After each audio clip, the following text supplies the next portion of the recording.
Kids Comics, Silverhaired Bronze Age Babe, yakking about her comic book collection, and today I'm going to go at a online comic book retailer.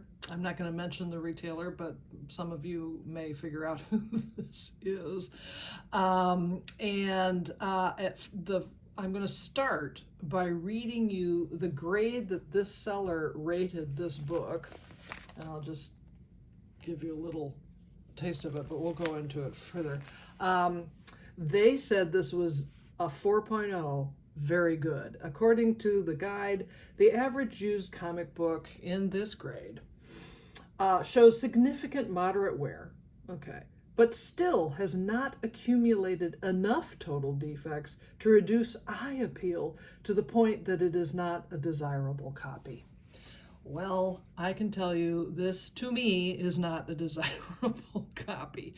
I bought this because I'm on the hunt for my birthday books, books on the stand in March 1961 when I was born, and I am looking for books that have date stamps on them. And I saw this online and didn't realize that the photo that they were using that did have a date stamp is actually a file photo. So what I got instead for $27 was this. This is My Greatest Adventures number 55. So it was on the stands in March of 1961. So it will go in the birthday book collection, but not as part of my date stamp part of that group. Anyway, I want you to know what this online retailer, they send along in their bags, bag and board. And by the way, this is the crummy bag that it came in, just like, I don't know, pretty bad. And they gave it grades along the way. So first, tear at staple. They gave that a 5, and they said that they're right. It's actually quite firm there.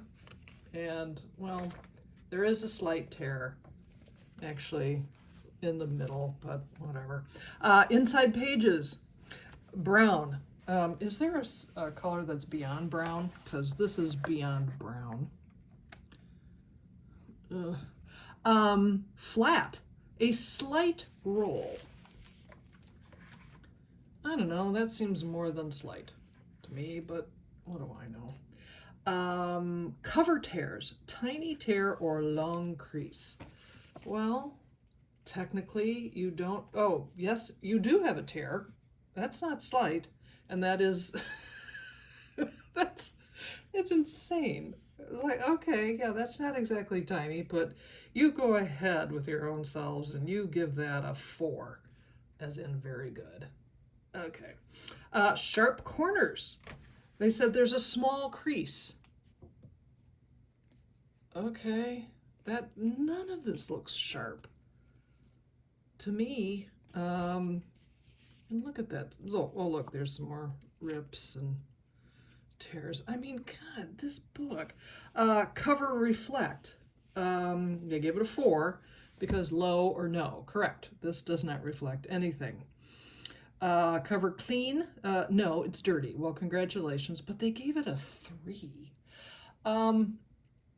You know, I've been trying to sell some books on eBay over the last year or so, and I'm super honest. I'm not a professional grader, but I'm super honest about what my reader copy books are. Good, you know, 2.0 to 3, that kind of thing. If I were trying to unload this book, I would say, I don't know, 1.5, and I would be very clear that oh, look, there's writing in it too. If they go right to the skin that way, Sherry have to go do me today. I have absolutely no idea what that means, but, well, this is worth keeping the book, I guess. I don't know. Anyway, I would be very honest that this thing is a 1.5 maybe. I just would not rate it as a very good. This is not in my mind, a very good book. And shame on the seller for listing it as such.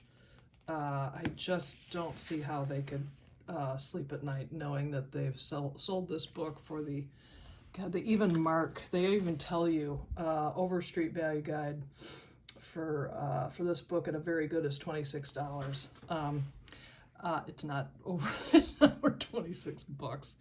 But I've dealt with this company before. I know many of you are saying, well, why don't you return it? And I've dealt with this company before on problems like this, and they are very, they're just nasty about it, and they will have no such thing. The only reason I got it from them is because I bought it off of another site and didn't realize that they were the ultimate seller. So you guys who know about buying online probably know exactly what I mean. So there it is. There is this episode of Grading on a Curve from Shebab. So anyway, thank you so much for stopping by. I'll see you again next time.